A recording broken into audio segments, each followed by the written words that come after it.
Proprio perché fuori piove vorrei portare sul canale una... Ecco qua, Cinzia, l'aspirapolvere! Spegnilo!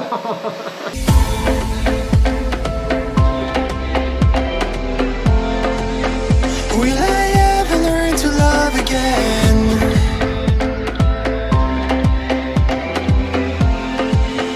Will I ever learn to... Ragazzi, buongiorno, bentornati o benvenuti sul canale. Sono in casa perché fuori piove, è brutto e le previsioni danno brutto sia oggi che domani. Allora, avevo pensato di portare un nuovo video sul canale, un nuovo video con un argomento che non è il solito giro in moto, ma è un argomento che credo ha tanti interessi. Tanti me l'avete chiesto, sia nei commenti e sia su Facebook, chi mi ha scritto in privato, chiedendomi informazioni spesso sull'utilizzo di Basecamp, su cosa utilizzo per pianificare viaggi e tante altre cose relative a Basecamp. Il video che vorrei portare oggi sul canale è un video molto veloce, semplice, elementare, basico direi, dove vedremo molto velocemente come si fa a trasformare un'idea di un giro in una traccia che poi verrà importata sul navigatore. Se il video riscuoterà interesse da parte vostra, e me lo auguro, si può pensare di fare una miniserie, a puntate ovviamente, dell'utilizzo del Basecamp, partendo dalle impostazioni base, come si fa un percorso, come si fa una traccia, i waypoint, tagliare la traccia, unire le tracce, invertire le tracce, importarle sul navigatore e tutto quello che c'è, i vari programmi che si utilizzano e insomma possiamo intavolare un discorso un po' più ampio che magari ci può portare a trascorrere insieme più giornate. Basecamp è un prodotto gratuito messo a disposizione da Garmin e io utilizzo Basecamp per qualsiasi tipo di uscita, che sia quella di un giorno, quella del weekend o in particolare e soprattutto per i viaggi. La pianificazione del viaggio per me è importante, infatti in tutti i viaggi che ho fatto ho sempre utilizzato Basecamp, che mi si è rivelato un'applicazione estremamente vantaggiosa perché? Perché è vero che magari porta via tanto tempo nel fare le tracce, mettere waypoint e tutto il resto, però è anche vero che durante un viaggio il tempo impiegato a casa nel fare la traccia, nello studiare cosa vedere, dove passare e quant'altro è tutto tempo che risparmio una volta che sono in viaggio. Perché è utile quando si è in viaggio? Perché per come viaggio io perlomeno divido le tracce per giornate e quindi in base alla giornata in cui sono il navigatore è già impostato per il percorso che mi aspetta, quindi io non sto più ad impazzire a che strada faccio, dove mi fermo, cosa c'è da vedere. Ho già pianificato e messo tutto sulla traccia stessa, quindi non dovrò fare altro che premere il pulsante della traccia e godermi il viaggio. In questa maniera il viaggio, come dico sempre, me lo godo 3 volte. Quando lo studio, quindi quando lo pianifico, quando lo sto facendo e quando lo rivedo attraverso i video che pubblico, posto o che semplicemente conservo. Ma adesso vi faccio vedere direttamente dal computer come si utilizza. Allora, siamo arrivati davanti al computer. Questo è un Mac, ma i programmi che utilizzeremo girano decisamente bene anche su Windows, anzi, per alcuni versi su Windows, Basecamp in particolare gira molto meglio che su Mac. Allora, questa è la videata che è piccola sottolineatura. Quello che andremo a vedere è un qualcosa di molto veloce, smart, semplice, ma è giusto un'infarinatura generale. Se l'argomento vi interessa, si, si può pensare di fare più puntate e vedere per bene dall'A alla Z, dall'installazione al prodotto finito della traccia, di come si fa una traccia, di come si divide, di come si unisce, tutto il resto si potrà vedere con calma se, ripeto, l'argomento vi interessa. Adesso quello che mi interessa farvi vedere e soprattutto rispondere a tanti che me l'hanno chiesto è come si fa a trasportare una traccia da come si disegna una traccia, quindi il percorso traccia, e poi da come si importa sul navigatore. Questo che vedete qui in alto è il navigatore mio che ho già collegato tramite USB al computer, ma vi ripeto, è semplicemente una roba veloce e poi se la cosa vi interessa si vedrà passo passo. Adesso immaginiamo che io voglia fare un weekend da Massimiliano, andarlo a trovare, e lui è toscano. Allora, che cosa faccio? Questi qui sono tutti i vari, queste sulla sinistra sono tutte le cartelle con i vari giri che io ho, i vari viaggi che ho fatto, alcuni dei giri che mi sono salvato perché magari vorrei tornarci. Allora che cosa faccio? Per il weekend che voglio fare da Massimiliano mi faccio una nuova cartella, file, nuovo elenco, me lo crea qui sotto e scrivo Toscana oppure prova, si chiama prova, invio. Qui sotto mi metterà tutte le informazioni di questa cartella, di quelle che io andrò a inserire. Immaginiamo che io voglia partire da Viale Lungo Ticino. Quindi che cosa faccio? Mi creo un waypoint.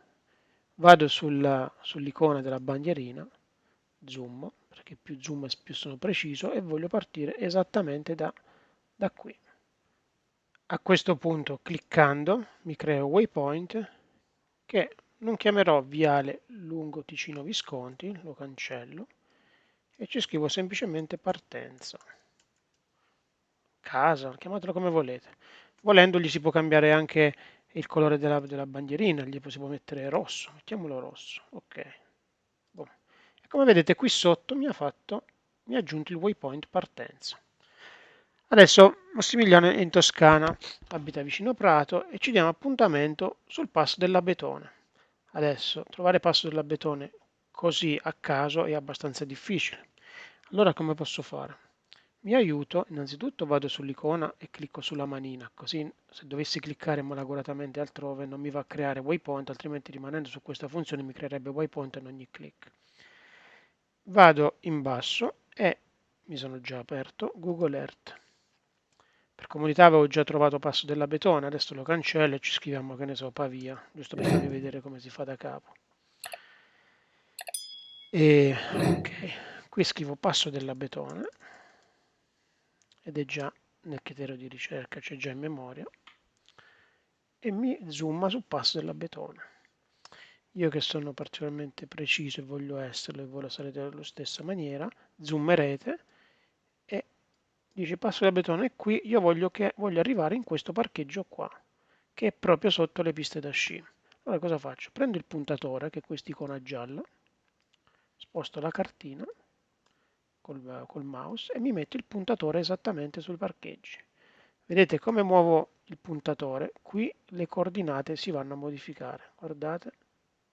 Quindi è estremamente importante mettere il puntatore nel posto giusto. Quindi continuerò a zoomare fin quando sarò certo di puntare esattamente sopra i parcheggi, oppure insomma, in un parcheggio in particolare, ma insomma a me interessa arrivare qua. A questo punto mi faccio un copia e incolla di queste coordinate, copia e incolla semplicemente perché come immaginerete adesso dovremmo inserire queste coordinate in Basecamp e se clicco su Basecamp mi copre la schermata di Google Earth e quindi mi impedisce di vedere le coordinate. A questo punto torno sugli strumenti e clicco di nuovo sul Crea Waypoint. A questo punto potrò cliccare ovunque.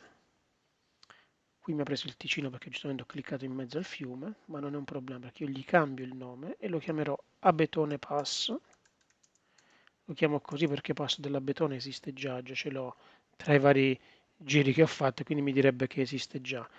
Gli cambio, ecco qua, il nome del waypoint esiste anche con Abetone Passo, quindi non è un problema, lo chiamiamo semplicemente Abetone. Gli cambio il colore, glielo metto verde e lo chiamo Abetone, vediamo se c'è.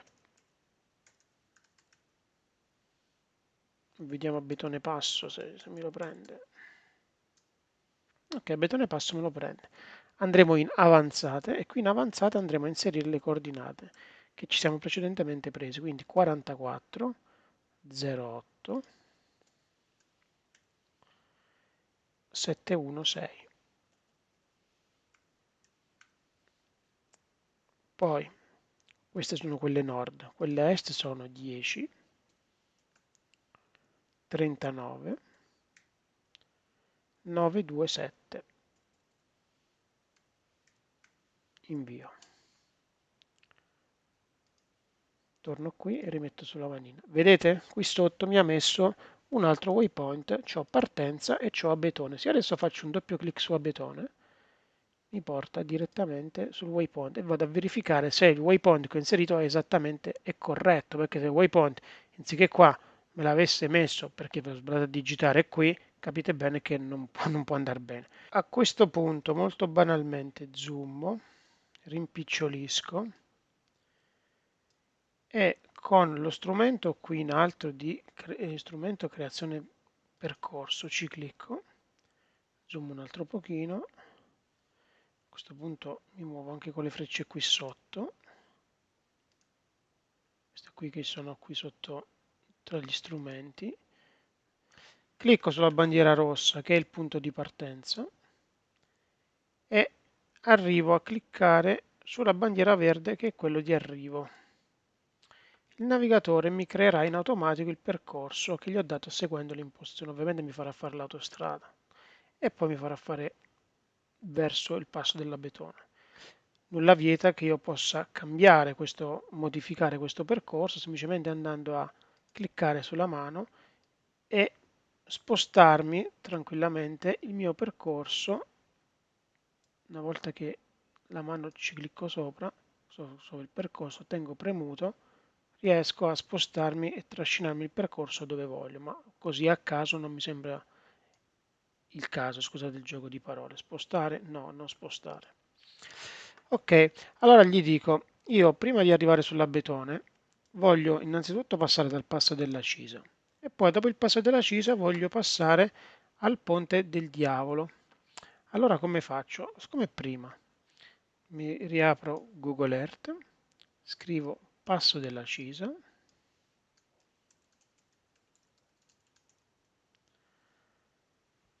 invio. Anche qui mi recupererò le coordinate, stando ben attento di puntare lungo l'asfalto e non lungo qualche altro posto dove non sia asfaltato. Puntatore, lo trascino, ok, solito giochetto di prima, mi ricopio le coordinate, le apriamo, torniamo su base camp, waypoint, clicco in un punto a caso, fa nulla, ci scrivo semplicemente Cisa sperando che non ci sia perché probabilmente sarà salvato, la bandierina gliela lascio blu e gli aggiungo le coordinate 44, 44, 28, 294,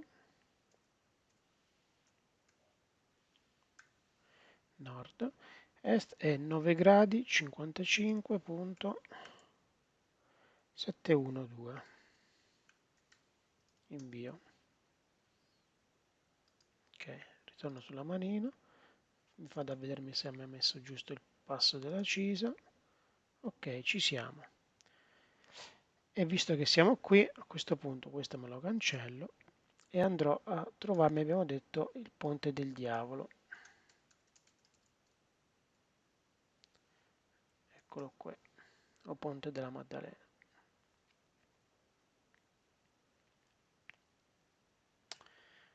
È il Ponte del Diavolo che voglio vedere io? Vediamo un po'. Sì, è quello. Bene. Anche qui puntatore. Metto su. Ecco il ponte, ovviamente la connessione questa è che piano piano si sta materializzando il ponte. Lo metterò qui, il puntatore, perché qui c'è la strada, o la metto qui o la metto di qua. Certo non la vado a mettere qui. Mettiamo di qua dove c'è anche il parcheggio. Mi ricopio le coordinate. Chiudo, allargo, sposto, torno su base camp, puntatore e gli mettiamo in generale Ponte Diavolo, sperando che non ci sia. Ok, non c'è. 43,59, 59,137, 10,33, 160, 10, 33, invio, chiudo, mano e vado a verificarmi se è corretto. Io me lo faccio sempre, vado a fare sempre la verifica, Ponte della Maddalena, Ponte del Diavolo, eccolo qua. Mi faccio sempre la verifica perché basta un piccolo un numero o una virgola o qualcosa che non si rispetta che mi manda altrove. Io con questo modo di fare non ho trovato nessun tipo di problemi da nessuna parte. Islanda, Marocco, Capo Nord, paesi baltici, ovunque. È sempre stato un ottimo modo per viaggiare e di ciò devo ringraziare Pino che mi ha insegnato a smanettare su questa applicazione e a farne buon uso. Allora, tornando al nostro percorso, io gli faccio un doppio clic, lui mi evidenzia il percorso, però voglio passare, abbiamo detto, per la Cisa e poi dalla Cisa andare al ponte del diavolo. Allora cosa posso fare? Abbiamo detto, una volta evidenziata il percorso, tengo premuto il mouse sopra al percorso, vedete che mi sposta il percorso, lo metto direttamente sulla bandierina del passo della Cisa. Spostare? Sì, sposta. Ok, e mi porta direttamente al passo della Cisa. Ma il passo della Cisa in realtà non è quella strada che voglio fare, perché l'ultimo pezzo è il passo. Ma io non voglio fare questo pezzo di autostrada qui, voglio uscire a Fornovo di Taro. Quindi a questo punto mi metto ovviamente dopo Fornovo, trascino il percorso su questa strada qui, zoomando in maniera che lo metto lungo il percorso, non a caso, altrimenti lui è estremamente preciso e mi metterà. Ok, lo metto sul lato giusto, lascio e lui mi ricalcola esattamente la strada che ho scelto di fare io. Questo stiamo vedendo molto velocemente, ma vi farò vedere, se la cosa vi interessa, nei prossime puntate, un modo molto più chirurgico per fare. Adesso lo sto facendo molto alla buona. Una volta fatto la cisa, abbiamo detto che voglio puntare e ecco, neanche a farla apposta ci passiamo già. Ma io non voglio fare questa strada tutta pallosa, dritta, io voglio fare questa qui. E allora, come ho fatto prima, col mouse trascino, zoom e rilascio dove voglio passare. Sì? Ok, il navigatore mi ha ricalcolato il percorso, io controllo che sia corretto. Qui farò zero autostrada e la cosa mi piace molto. E eccolo qua, mi ha fatto già entrare in autostrada per questo punto qui, come vedete, questa è l'autostrada. Ma io gli dico, ok, aspettate che sto facendo un po' di zoom di troppo. Io qui gli dico, no, alle parti di Pontremoli io non voglio rientrare in autostrada, io voglio proseguire su questa strada normale. Allora, sempre col solito modo, trascino il puntino sulla strada che voglio fare, lui, tact, mi fa uscire, ok, zero autostrada. Mi farò un po' di Garfagnana, passerò al Ponte del Diavolo e dal Ponte del Diavolo arriverò alla Betona. Ok, questo è un percorso, non è una traccia. Allora che cosa faccio io? Un ultimo passaggio mi manca. Dalla traccia, che allora innanzitutto mi posso vedere il dettaglio della traccia. Ci faccio un doppio clic. Ok, vi stavamo dicendo partenza, passo della Cisa, usciamo vicino Pontremoli, dove avevo detto che non volevo fare l'autostrada, e proseguiamo. Aspettate un attimino. Proseguiamo su quest'altro punto e poi arriviamo sul passo della Betone. Ma qual è il punto? Che io sono passato vicino al ponte degli Aula, ma non ci sono passato, come vedete, zoomando. Ok, io gli dico no, io puntiamo, prendo il percorso non da qui, ma lo prendo da qui, per un semplice motivo che mi fa scendere direttamente verso il punto del ponte del diavolo. Quindi la metto sul ponte del diavolo, lascio, ricalcola, perfetto, mi fa fare anche il giro, quindi scendo da questo lato e risalgo da quest'altro. E da qui punto la Betone. A questo punto avrò il mio bel percorso, qui mi dà tutte le informazioni. Ho messo 6 punti, la distanza è di 360, pardon, di 330, 5 ore e 50 e bla bla, il numero di direzione e quant'altro. A questo punto questo lo posso cancellare. Ho il mio bel percorso qui, sulla sinistra. Tasto destro, crea traccia da percorso, mi fa la traccia, che sono un mare di, sono tanti sassolini uno dietro l'altro e il navigatore seguirà questi sassolini qui. A questo punto la mia traccia me la faccio di colore rosso e poi vi spiegherò anche il perché. Cliccandoci praticamente mi vedo esattamente il mio percorso, o meglio la mia traccia. A questo punto manca l'ultimo passaggio. Traccia, tasto destro, invia il dispositivo, o meglio, potremmo fare anche così. clicco sulla cartellina e faccio invia il dispositivo. Mi chiederà cosa devi inviare al dispositivo: percorsi, tracce, waypoint. Io i percorsi li lascio stare, mi trasferisco tracce, waypoint. Invio. A questo punto l'applicazione di Basecamp mi ha trasferito tutto ciò che ho disegnato sul computer sul navigatore. E adesso andiamo a vedere cosa è arrivato sul navigatore. Arrivati a questo punto non resta che accendere il nostro Garmin. Accendiamo, troveremo ciò che abbiamo importato. Vado nella sezione applicazioni, tracce, da partenza a Abetone Passo, che è quello che abbiamo salvato noi. Ci clicco, mi uscirà una chiave inglese, cliccherò sulla chiave inglese e qui ho le diverse opzioni. Perché prima l'ho salvata rossa? Perché il colore della traccia? Perché qui, se non l'avessi fatto prima, posso andare anche qui. Come vedete c'è già rossa, posso salvarla verde, gialla, blu, come voglio. Però rosso, come potete vedere qui di fianco, è il modo migliore per vedersi, insomma. Quindi faccio annulla. Vado in converti viaggio. Mi dice come lo vuoi convertire, dall'inizio alla fine o dalla fine all'inizio? Ovvero, nel senso come l'hai salvato tu, o lo vuoi invertire? Io gli dico inizio-fine. A questo punto posso cambiargli anche il nome e gli posso mettere, non lo so, gli posso mettere Passo dell'Abetone, oppure posso lasciare così com'è, oppure metto da casa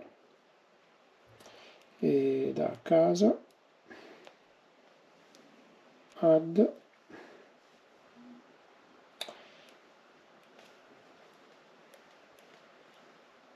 Abetone. Adesso lui inizierà a salvare quello che gli ho detto io nella sezione percorsi. Adesso che finisce di lavorare vi faccio vedere. A questo punto, questo è il navigatore, prima siamo andati in tracce, abbiamo convertito, adesso quello che abbiamo convertito troviamo in pianifica percorsi, ci clicchiamo, da casa ad Abetone, ci dice che il percorso dura 330 km, è lungo 330 km, dura 5 ore e 5 minuti. Mappa, vediamo se è correttamente salvato e lo è. Possiamo anche zoomare per controllare, vedete dove abbiamo messo i nostri punti, esce il cuoricino tra i preferiti ed è quello che gli abbiamo detto noi di fare. A questo punto torniamo indietro, facciamo vai. Se dovessimo essere che ne so, a 10 km da casa e vogliamo partire da davanti casa, clicchiamo da inizio a fine. Adesso lui sta calcolando, boom, vai e si parte e si va. Ragazzi, questo che abbiamo visto oggi è un modo veramente veloce, comodo e sicuro, se vogliamo, per pianificare il nostro percorso. A me è tornato decisamente molto utile, vi ripeto, soprattutto nei viaggi come l'Islanda piuttosto che il Marocco, dove non avevo vie, non avevo punti di riferimento, quindi se volevo vedere una particolare attrazione dove non trovavo nessun tipo di indicazione, con il mix di queste applicazioni sono riuscito sempre ad arrivare dove mi ero prefissato di arrivare. Il video di oggi si conclude qui, fatemi sapere nei commenti cosa ve ne pare e condividetelo se pensate che possa essere utile a qualcuno. Iscrivetevi al canale se non l'avete ancora fatto, lasciatemi un like, un commento. Al prossimo video, ciao!